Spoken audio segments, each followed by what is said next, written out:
많은 우리 한국인들에게 사랑받는 대중적인 노래 중에 여러분이라는 노래가 있습니다.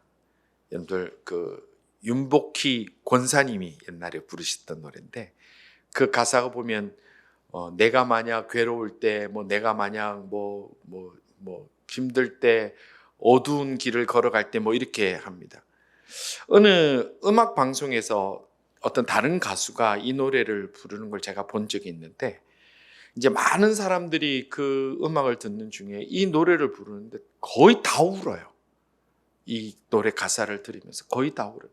제가 그걸 보면서 생각을 했어요. 오늘 여기 방송에 오신 분들은 다 괴롭고 외롭고 어두운 길만 가는 사람만 왔나? 여러분들 왜 운다고 생각하십니까? 이 시대를 살아가는 우리들 모두가 사실은 위로가 너무 필요하기 때문에 그렇습니다. 이 시대에 위로가 필요 없는 인생길을 걸어가는 사람은 아무도 없습니다. 아무리 밝게 웃고 아무리 걱정 근심이 없는 사람 같아도 그 사람의 속마음에 단 1인치만 더 안에 들어가 보면 그 가운데 위로가 필요하지 않은 인생은 아무도 없습니다. 나이가 많고 경험이 많든 나이가 적고 어리든, 특별히 제가 우리 YKM에 특별히 많은 관심과 좀 신경을 쓰는 이유가 저 학생들 모이면 늘 웃고 밝게 하지만 누구보다도 고민이 많을 때고 누구보다도 아플 때고 그러면서도 그걸 표현을 어떻게 하는지를 모르고 있는 때이기 때문에 그래서 우리가 더 많은 관심들을 가져야 되는 이들이 젊은이들이에요. 우리들은 어떤 시대를 살아가는 어떤 삶의 시간을 보내든 위로가 필요하지 않는 인생을 살아가는 사람은 아무도 없습니다. 우리가 살아가는 동안에 위로가 참 필요할 때가 있죠. 삶의 무게가 너무 무거울 때가 있고 인간관계가 너무 힘들어질 때가 있고 그리고 병이 갑자기 큰 병이 내게 다가올 때가 있고 이별의 아픔을 마주했을 때 우리는 정말로 위로가 필요합니다. 그래서 내가 정말 힘들고 어려울 때 이 노래 가사 아시는 분들은 아시겠습니다만처럼 누군가 내 옆에서 위로해주고 누군가 내 옆에서 함께 있어주는 것만으로도 우리가 얼마나 큰 힘이 되는지 모릅니다.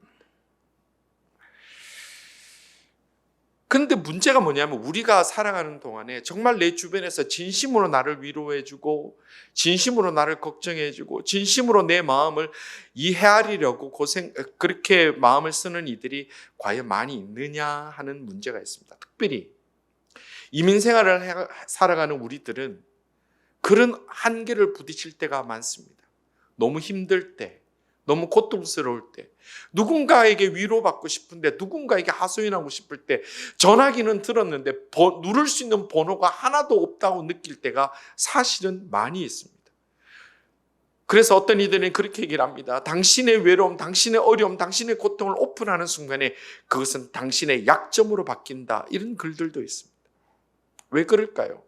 왜 우리가 이렇게 위로가 필요하지만 그럼에도 불구하고 왜 우리가 바로 누리지 못하고 있을까요? 실제로 우리 삶에 너무나 그런 어려움들이 많이 있습니다. 그래서 정신과 의사들이 하는 얘기가요. 누군가에게 위로받기 전에 정말 자기가 위로가 필요할 때는 이게 두 팔로 이렇게 팔짱을 껴서 자기 손으로 자기 어깨를 토닥토닥 끓이래요.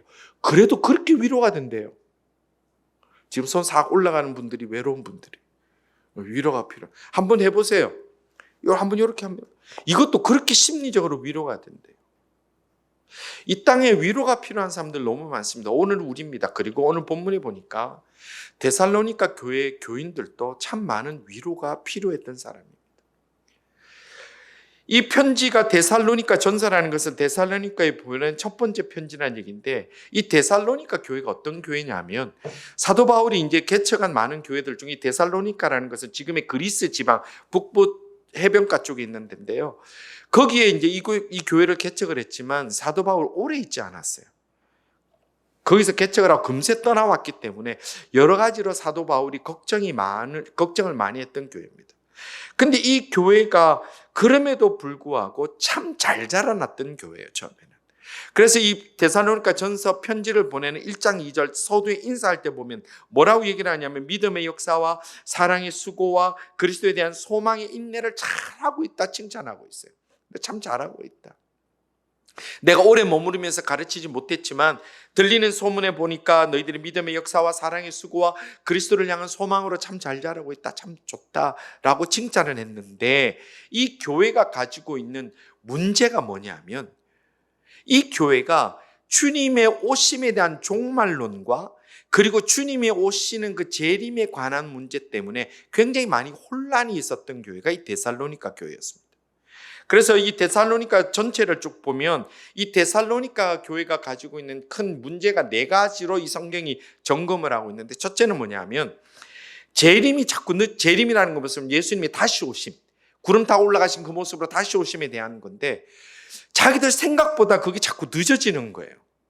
생각보다 그 시기가 자꾸 뒤로 미뤄지고, 그 재림을 기다리면서 핍박과 환난 가운데 데살로니가 교회를 이루고 살았는 성도들 중에 자꾸 한 사람 두 사람들이 죽어간단 말이에요.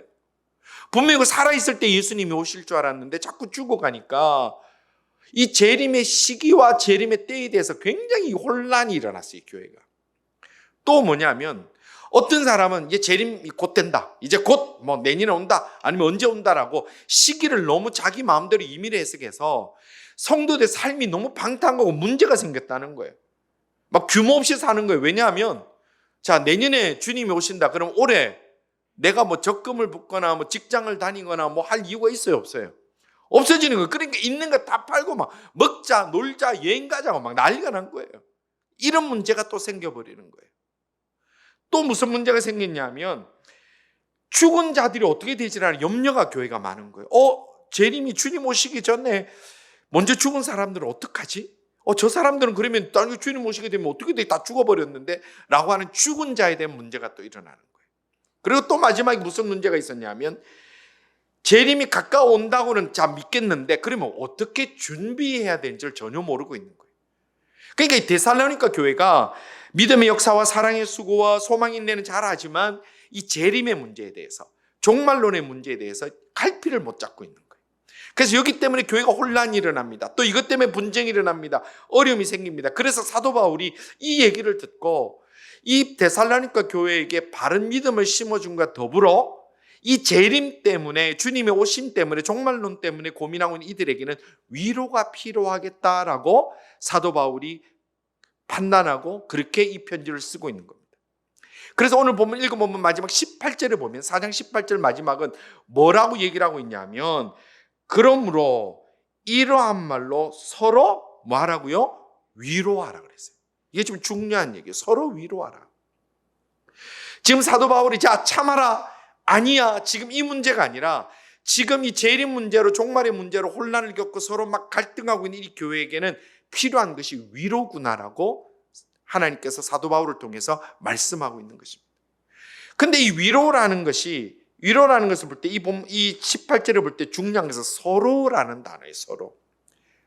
위로의 출발점은 많은 곳이 있을 수 있습니다. 내 가족에게서 위로를 받을 수 있겠고, 내 친구에게서 받을 수도 있겠고, 뭐 어떨 경우에는 뭐 어떤 요즘 젊은 친구들 그 얘기하라, 월급은 뭐라더라, 뭐 수고의 위로다, 뭐 이렇게 표현하기도 하고, 뭐 돈으로 위로를 받거나, 뭐 TV 쇼를 위로를 받거나 많이 하지만, 지금 이 사도 바울이 얘기하는 위로의 본질은 서로라고 해요. 서로는 누굽니까? 성도들 간에 서로 위로하라는 거예요. 하나님의 위로를 늘 얘기를 합니다. 성경은 사람에게 소망 없다고 계속 얘기를 하면서도 왜 서로라고 얘기를 하는가? 여러분들, 사람이 하는 위로는요 정말 어렵습니다. 사람이 살아가다 보면 내가 위로를 받을 때도 있지만 사실은 위로를 해야 될 때가 더 많이 있지 않아요? 여러분 어떻게 생각하세요? 이유가 뭘까요?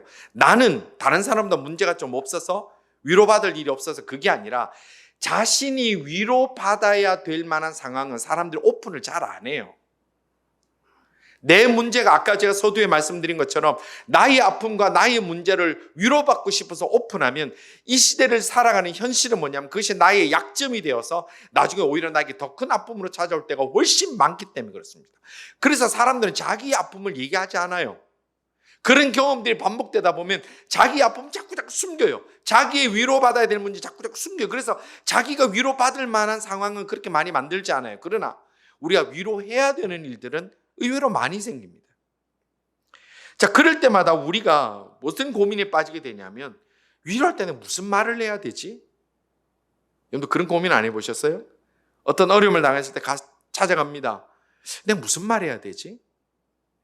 이 얘기가 너무 빤한 거 아닌가? 저번에 내가 이 위로를 했는데 이 얘기 또 해도 되나?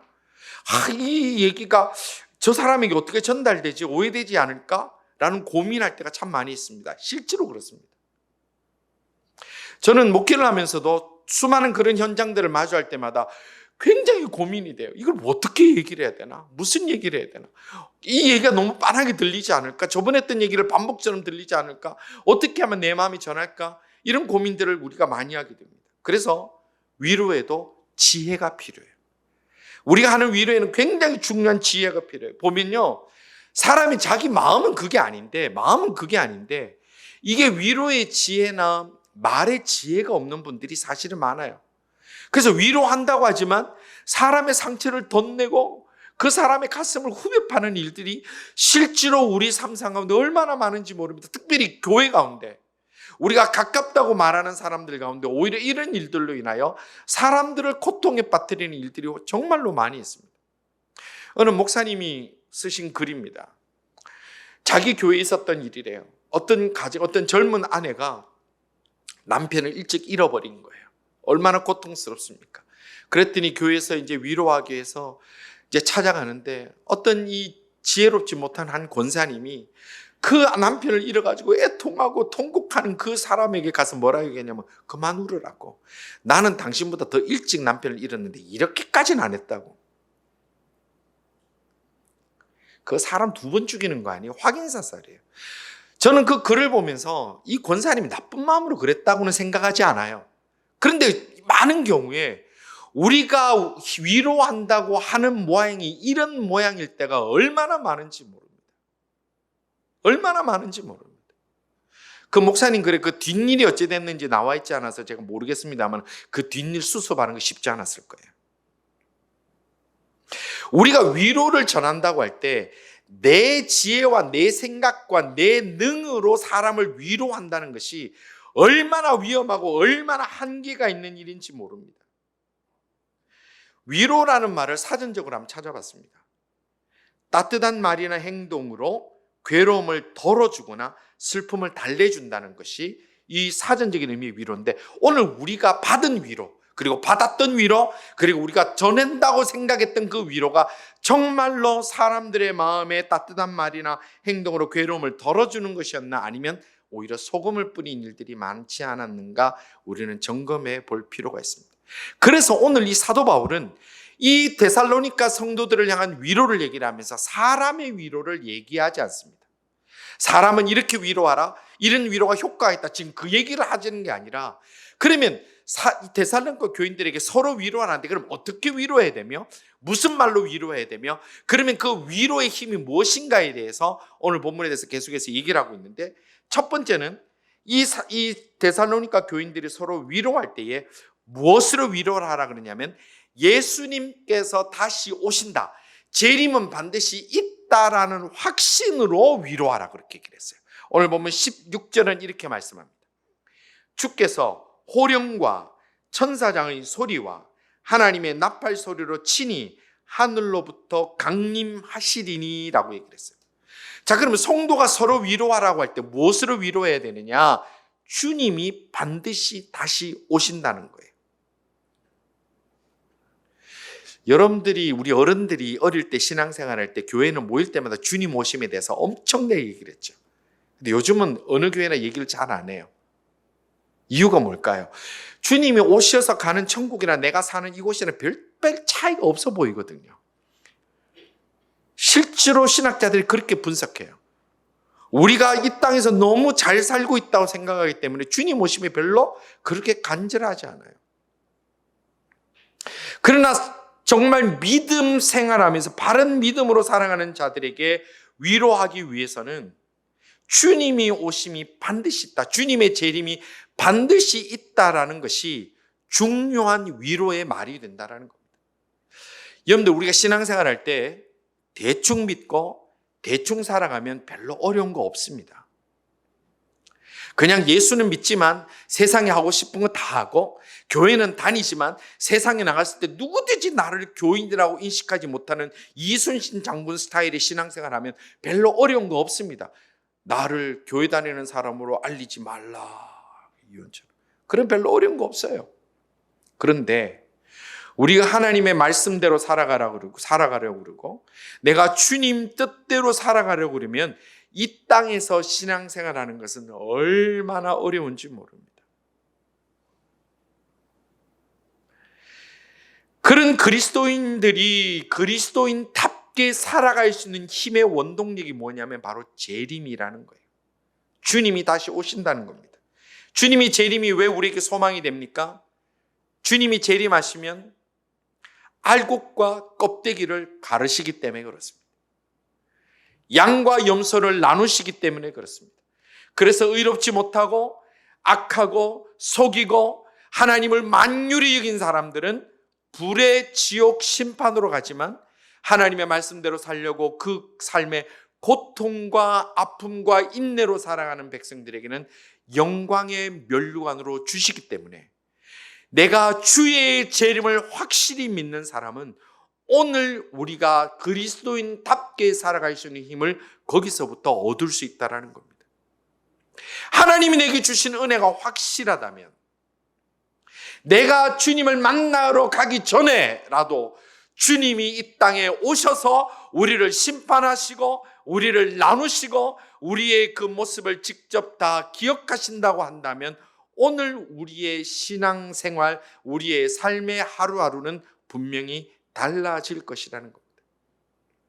성도 여러분, 오늘 이 데살로니가 본문을 통해서 우리가 함께 확신을 갖기를 원하는 것은 내가 주님 만나러 가기 전이라도 주님이 이 땅에 오셔서 계산하시는 그날이 있음을 확실히 믿으시기를 주님의 이름으로 축원합니다. 그때 우리가 믿는 자처럼 살아갈 수 있는 힘이 거기서부터 시작이 되는 거예요. 주님이 안 오시는데 내가 뭘 긴장을 합니까? 시어머니가 느닷없이 집에 문 열고 들어올 가능성이 전혀 없는 집의 며느리가 집 청소하는 거하고 우리 시어머니가 내 집 비밀번호를 알고 언제 들어오실지 모른다고 생각하고 집 청소하는 며느리는 평소의 삶이 달라진다. 우리 주님이 오늘 이 시간에도 우리에게 찾아오실 수 있고 아니면 내가 오늘 주님 만나러 먼저 떠날 수도 있을 때에 우리가 결코 당황하거나 부끄러워할 것이 없는 당당한 그리스도인들 다 될 수 있기를 주님의 이름으로 축원합니다. 천국 가고 싶은 마음이 있다는 것은 하나님의 역사 심판이 있다는 것을 우리 확실히 믿는다는 말이기 때문에 우리가 늘 주님을 두려워하는 마음으로 나아가야 된다는 거예요. 자, 그러면 데살로니가 성도들이 그럼 또 뭐로 위로하냐? 자, 위로하는데 서로 위로하는데 무슨 말로 어떻게 위로하라 그러냐? 먼저 죽은 자들이 다시 일어나고 살아남은 자들도 공중에 올라가서 주님을 영접한다라는 믿음으로 살아가라. 그렇게 위로하라라고 얘기를 합니다. 16절 하반절에서 17절 상반절 이렇게 말씀합니다. 그리스도 안에서 죽은 자들이 먼저 일어나고 그 후에 우리 살아남은 자들도 그들과 함께 구름 속으로 끌어올려 공중에서 주를 영접하게 하시리니 아멘. 이거를 말로 휴거라고 표현하는 분들도 계십니다. 우리가 이미 죽은 자들이 있습니다. 주님 오시기 전에 이미 죽은 자들은 어떻게 됩니까? 주님이 재림하시는 날은 무덤이 열려서 우리가 예수 그리스도가 부활의 첫 열매 된 것처럼 우리도 일어난다고 그랬어요. 그리고 살아있는 자들은 어떻게 주님을 영접합니까? 주 앞 공중으로 임하여 주님이 이 땅에 임하시는 것을 영접하게 될 것이다. 그런 일은 반드시 일어난다라고 우리에게 말씀하시면서 행여 먼저 재림을 보지 못하고 이 땅을 떠났더라도 생명이 끊어졌더라도 절망하지 말고 주님의 그 함께 하신 재림에 대한 소망으로 여전히 그 자리를 지켜라라고 말씀하고 있는 거예요. 제가 서두에 말씀드렸지만 지금 데살로니가 교회가 가지고 있는 문제의 핵심을 찌른 거예요. 주님 오시기 전에 죽은 사람 어떻게 되느냐에 대한 답을 주고 있는 거예요. 다르게 말하면 우리가 언제 주님을 만날지라도 당황하거나 놀라지 말라. 우리는 반드시 주님을 만나는 날이 있다라는 거예요. 그러면 또 무슨 말로 위로하라 얘기를 했냐면 하나님과 함께하는 천국에 갈 것임을 믿고 위로하라라고 했어요. 17절 이렇게 말씀합니다. 그리하여 우리가 항상 주와 함께 있으리라. 항상 주와 함께 있으리라. 성경은 주님 오심 이후에, 종말 이후에, 우리 죽음 이후에 이 천국을 표현할 때 주님과 함께 있는 곳이라는 표현을 많이 씁니다. 요한계시록 21장 3절 4절에 보면 이렇게 말씀합니다. 내가 들으니 보좌에서 큰 음성이 나서 가로되 보라, 하나님의 장막이 사람들과 함께 있음에 하나님이 저희와 함께 거하시리니 저희는 하나님의 백성이 되고 하나님은 친히 저희와 함께 계셔서 모든 눈물을 그 눈에서 씻기심에 다시 사망이 없고 애통하는 것이나 곡하는 것이나 아픈 것이 다시 있지 아니하리니 처음 것들이 다 지나갔음이로라. 그 천국이 어떤 것이지요? 하나님과 함께하는 곳이에요. 여러분들 이 땅에 살아가는 동안에 가장 행복한 곳이 어디입니까? 가장 행복한 자리가 사랑하는 사람과 함께 있을 때 제일 행복해요. 우리 모든 그리스도인들이 영원한 행복을 누리는 자리가 어디냐면 하나님과 함께하는 자리라는 거예요. 그것이 천국이라는 겁니다. 그래서 사도 바울은 이 편지를 통해서 천국의 소망으로 이 땅에서 당하는 그 어떤 어려움이 있더라도 위로받고 서로 그 일로 위로하라라고 얘기하시는 거예요. 성도 여러분, 오늘 여러분들이 각자가 어떤 형편과 어떤 어려움이 있는지 저는 잘 모릅니다.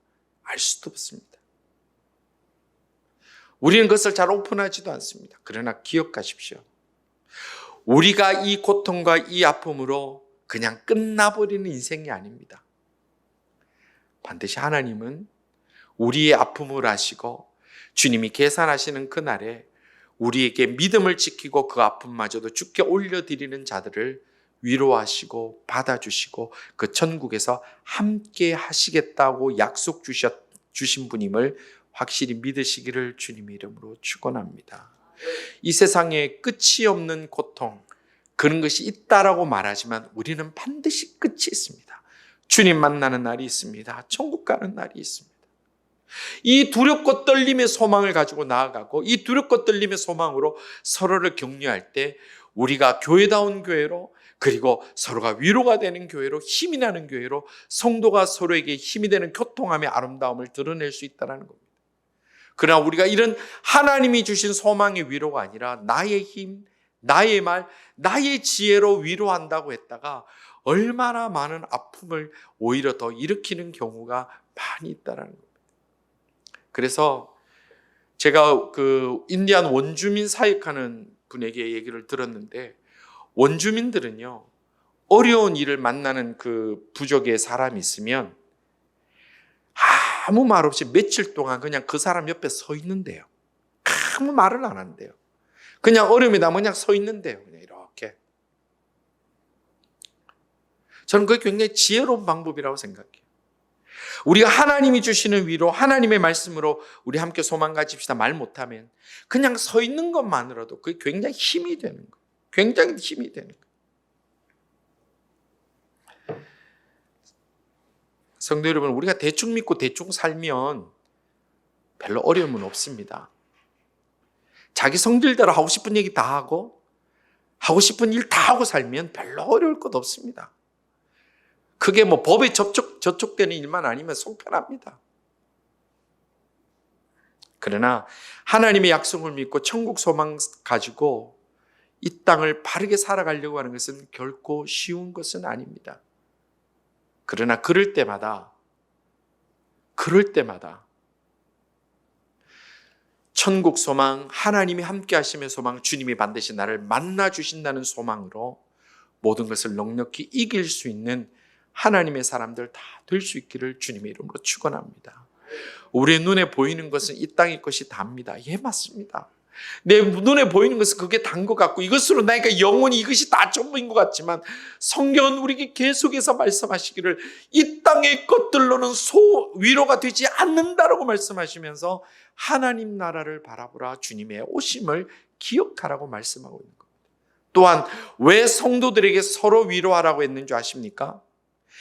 같은 고통, 같은 아픔을 가진 사람들의 위로가 힘이 되지 나하고 전혀 상관없는 사람들의 위로는 힘이 되지 않기 때문에 그래요. 여러분들이 고통을 받고 어려움을 당했을 때 여러분들의 처지를 전혀 경험하지 못한 사람이 가가지고 백날 위로해 보십시오. 그거 별로 안 와닿잖아요. 여러분들 그거 경험하지 않으세요? 여러분들 오늘 이제 우리가 이 말씀 위에 부를 찬송가 372장 보면 이 제목이 뭐냐면 그 누가 나의 괴로움할까라는 찬송. 근데 여기 작사 작곡란에 나중에 찬송해 보시면 뭐라고 되냐면 Afri American Spiritual 이렇게 돼 있어요. 그러니까 아프리카 계열 미국 사람들이 영적으로 부른 노래가 이 찬송이에요. 이거 언제 나온 찬송이냐면 아프리카에서 건강하다는 이유로 노예로 잡혀가지고 배를 타고 망망대해를 지나오는 동안에 수많은 사람이 죽어갔을 때 바다에 내던져주고 그래도 살아남아서 겨우 신대륙에 도착했던 그 흑인들이 그때부터 노예로 잡혀서 짐승보다 못한 취급을 받으며 개돼지 취급처럼 받으면서 그렇게 살아가는 동안에 매 맞으며 고통받으며 일을 할 때 함께 일을 하고 함께 고통받으며 함께 울며 서 있는 그들에게 서로에게 힘이 되기 위해서 부른 찬송이 이 찬송이라는 거예요. 그들이 매를 맞고 고통받는데 그 매를 들고 있는 주인이 그 누가 나의 괴로 말며 그러면 그거 와닿겠어요? 전혀 오히려 사람 염장 지르는 거예요. 근데 이 찬송이 뭐냐면 일을 할 때 같이 하는 거예요. 우리 난 찬송할 때 보면 이 흑인들 노래 리듬이 그대로 있어요. 그 누가 나의 괴로 말며 또 나의 슬픔 할까? 그 누가 나를 알아주랴? 영광 할렐루야. 이걸 누가 누구에게 위로해요? 노예들이 노예들에게 위로하는 거예요. 그때 와닿는 거예요. 왜요? 사람의 위로입니까? 아니에요. 하나님의 위로기 때문에 그렇습니다. 하나님의 위로기 때문에. 목사가 1000마디 위로해도 사람들 마음에 와닿지 않습니다. 오히려 저도 상처 줄 때가 많습니다. 맞아요. 또 저도 상처받을 때가 많이 있습니다. 그러나 하나님의 위로를 전할 때에 나의 힘이 아니라 주님 주시는 위로가 그 위로가 필요한 인생의 그 심령 속에 깊이 바뀌게 될 줄로 우리는 꼭 기억하시기를 바랍니다. 위로가 필요합니까? 가서 우리가 무슨 말할까 고민하지 않고 주님의 마음을 이분에게 심어 주옵소서.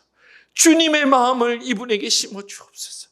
사람의 위로는 아무 힘이 안 되는 줄 압니다. 주의 마음을 주옵소서.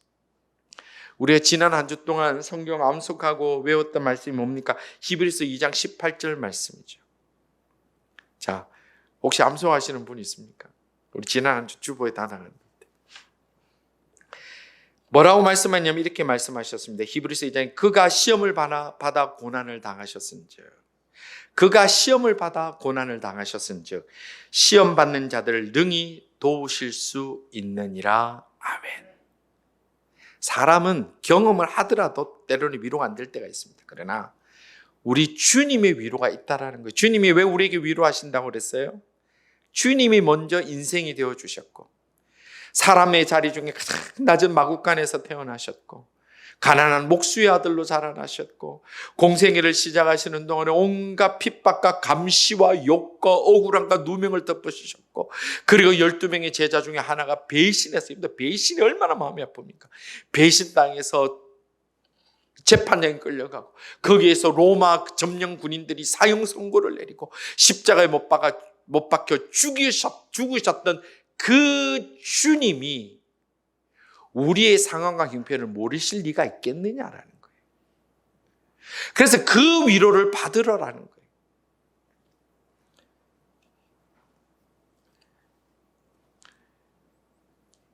성도 여러분, 오늘 우리에게 어떤 마음의 고통이 있습니까? 사람의 위로를 찾아다닐 것이 아니라 주님 주시는 위로로 우리의 모든 상처와 아픔과 고민과 눈물이 다 해결되어지는 은혜가 오늘 이 예배 가운데 주를 바라보는 자들에게 넘쳐날 수 있기를 주님의 이름으로 축원합니다. 우리 모두에게 그런 은혜가 있기를 바랍니다. 제가 서론에 여러분이라는 노래를 했죠. 그 여러분이라는 노래를 부르신 분이 윤복기 권사님이죠. 연예인들 전도 참 많이 하는 분이에요. 지금도 참 전도 많이 하는. 근데 그 노래를 작사 작곡한 분이 누구냐면 그 윤복희 권사님 오빠 되는 윤한기 목사님이에요. 그래서 그분이 간증하시는데 제가 들어보니까 그렇게 얘기를 하시더라고요. 그 가사에 보면 제일 처음 뭐라고 되어 있죠? 내가 만약, 그러니까 네가 만약 괴로울 때면, 네가 만약 서러울 때면, 네가 어두운 길을 가고 할 때 뒤에 후렴 부분이 뭐냐면, 나는 너의 영원한 형제야, 나는 너의 친구야, 나는 너의 영원한 노래요, 나는 너의 기쁨이야, 이렇게. 그러면서 이 윤한기 목사님이 뭐냐면 사실은 이 나라는 게 하나님을 자기가 생각하고 썼다는 거예요. 우리가 괴롭고 어렵고 힘들고 할 때에 하나님께서 우리들에게 너는 나의 형제야, 친구야, 영원한 노래야, 너는 나의 기쁨이야 라고 주님이 말씀하신 그 위로로 힘을 얻자는 거예요.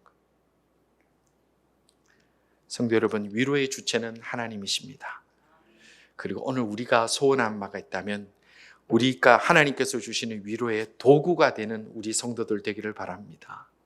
우리 성도들이 하나님이 주시는 위로를 많이 받을 뿐만 아니라 하나님의 위로를 전하는 도구가 될 수 있는 아름다운 도구가 되는 여러분들 다 되기를 주님 이름으로 축원합니다. 그래서 우리가 위로가 필요하고 슬픔이 필요하고 눈물이 있는 자에게 사람의 말로 할 것이 아니라 먼저 그 위로자가 되기 전에 기도하십시오. 하나님께 제 입술을 사용하여 주십시오. 하나님 제 말을 사용하여 주십시오. 하나님 제가 잘못 말하지 않고 괜히 상처되지 않게 해주십시오. 주님이 사용하여 주셔서 위로의 주체 되신 하나님의 위로가 저들에게 잘 전달되게 하여 주시고 주여 또한 저도 주님 주시는 위로받기 원합니다 라는 마음으로 이 한 주 주님과 더불어 깊이 교제 나누며 하나님의 음성 들으며 나아가는 그런 하나님의 귀한 도구가 되고 위로받으시고 위로하는 귀한 하나님의 백성들 다 될 수 있기를 주님의 이름으로 축원합니다.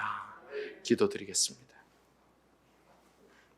인생의 생사화복을 주장하시는 하나님, 저희들이 이 땅을 살아가면서 이 땅의 것이 다가 아니라 반드시 주님 만나는 날이 있음을 저희들이 확실히 믿고 사람의 위로에 의지하지 않고 사람의 힘에서 나오는 위로를 전하는 자가 아니라 하나님의 위로를 사모하며 또한 하나님의 주시는 위로로 사랑하는 지체들을 위로하며 살아갈 수 있는 귀한 위로의 통로, 축복의 통로가 되는 저희들 다 되게 하여 주시옵소서. 아버지 하나님, 주님께서 늘 저희들의 생각과 마음을 다스려 주셔서 저희들의 연약하고 어리석은 인격을 주님 불쌍히 여겨주시고 고쳐주시고 뾰족한 부분은 주님 다듬어 주시며 모자란 부분은 주의 영으로 채워주셔서 하나님이 보시기에 참 합당한 모습으로 잘 자라나며 준비되어 있는 저희들 다 될 수 있도록 주여 이 한 주도 저희들을 세밀히 지켜 주시옵소서. 주여 기도가 필요한 자들, 또 주여 위로가 필요한 자들, 또 치유가 필요한 자들, 또 가야 될 길을 보기를 원하는 자들, 기도하며 엎드릴 때 주님께서 가르쳐 주시며 인도하여 주시기를 간절히 원하옵고 영광 올려드립니다. 예수님 이름으로 기도드리옵나이다. 아멘.